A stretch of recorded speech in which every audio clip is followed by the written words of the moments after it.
Off we go. We're on. Sorry, that makes it seem more scary. So the first thing I wanted to start with is just about Veronica's diagnosis and how it was for you, and what was your experience of it? Okay.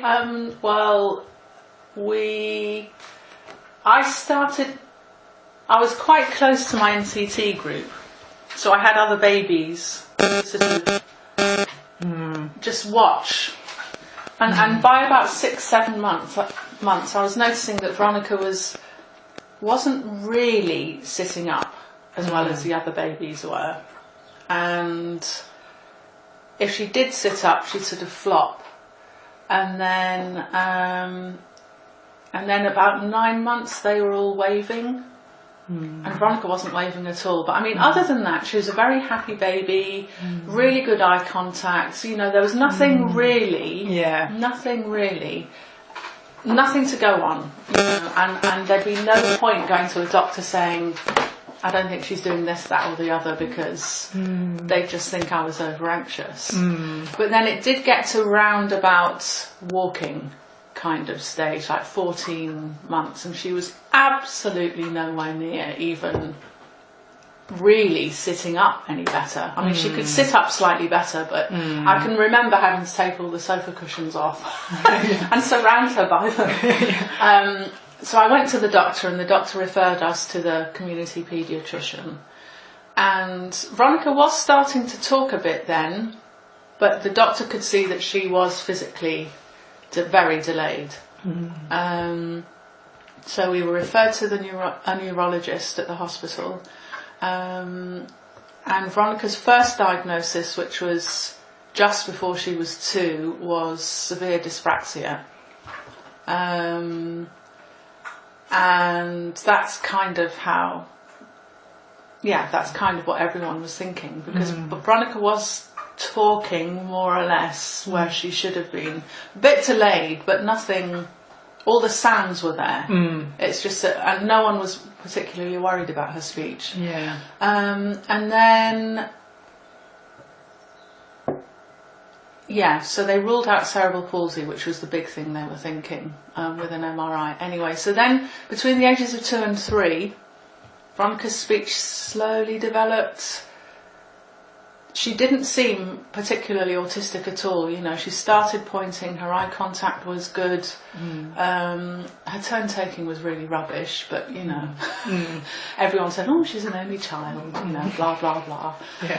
And then very dramatically, just before the age of 4, over about a 3-month period, Veronica lost all her speech.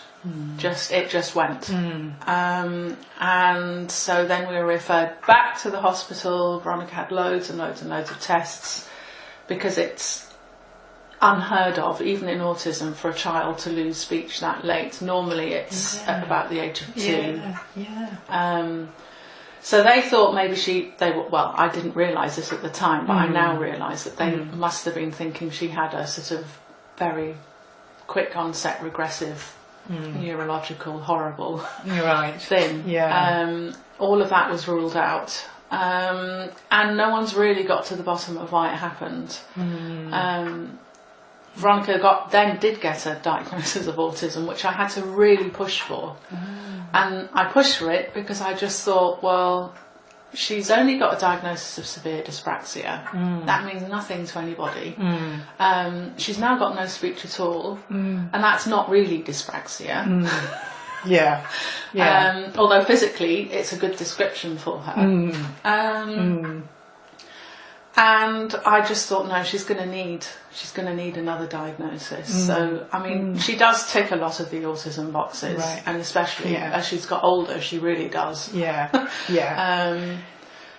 it's planned out, that was probably the right thing to do.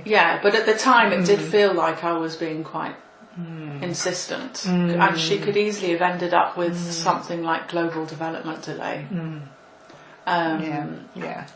Which doesn't really mean anything after about the age of 7 or 8, because it's like, well, you're not a baby anymore. It doesn't really tell you anything, does it? No. So Yeah, so her diagnoses are severe dyspraxia and autism. I mean, on top of that, she's 13 now, and I can confidently say she has severe learning disabilities. She doesn't talk, although she's extremely good at PECs and her Prolo quota on the iPad. And she has got quite a lot of skills, and she knows what she wants. So she's it's a starting point for her learning and her teaching now, but it will always be in a very specialist environment. And it will always take a lot of expertise, and it will always take a lot of very specific targets, And I'm now that she's 13, I do look at some of them and I do just think, actually, do we really need to be doing maths? Because really, she's never going to be out by herself. She's not going to need to count the change. Really it's about tapping a contactless card and putting it into a purse and putting it into a handbag and knowing how to do all of that and when. And making sure the card doesn't drop on the floor and that is more her level of maths that will be realistic. So I'm now finding that 13 has been the last year has been quite pivotal for me in my head. She's not a little girl. She is going to be an adult soon. So it's really hit you. It really has hit me. And she will have 18 hours in a day to fill when she's an adult. So that it's another trigger for me. I need to work out what activities she can do. So it's like going to a gym, it's swimming, it's cinema occasionally if the film is up to anything, which is more of the issue than the actual going into a cinema. It's like she's not bothered about the film. So if it doesn't engage her, then no. Although she does like adverts. So we're a very rare family where we have to go in right at the beginning with the adverts instead of waiting for the actual film to start. And you leave when the film starts. And then the film there. Let's go into another film, see if that's about to start. We'll watch the adverts for that one.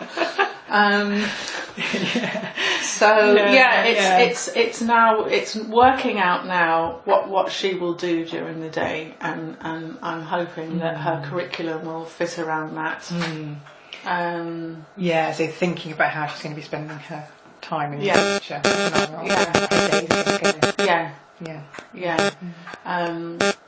I know when you say, I say to people, well, she's not going to get a job. People always pat me on the head and say, well, there's great schemes out there. And I just think, they're on a Tuesday afternoon between 3 and 4:30. That's not a job. That's somewhere to go for a little bit of the week. And I know they exist, and it's brilliant that they exist. And Veronica will hopefully really like them. But they're not a job. And you've got the rest of the week. You've got the rest of the day. So it's that in my head now is what this is all about. But I mean, basically, her diagnoses are there's a lot of umbrella terms going on. I think she has a syndrome without a name. Something that's not been identified. She's had lots of tests done, and her blood tests are with this thing called the DDD project, which is part of the University of Cambridge. I forget what DDD stands for. It's diagnostic. So it's basically it's for children like Veronica where they're not quite sure quite what's going on, and there's enough anomalies for them to think, well, we'll diagnose her with autism, but really it's not quite that. And maybe one day we'll get a brown envelope saying that we have found something on her DNA that is slightly different. And because it's happened to a friend of mine in Edinburgh, and she got a brown envelope through the door one day saying the genetic unit had found something with her daughter Annie. So Annie now has Annie's syndrome, and she's the only one in the world. Wow. And if enough people take part in these projects, I think they're at 4 universities around the world: America, Australia, Cambridge, China, I don't know, I'm guessing now, then maybe there'll be two enemies.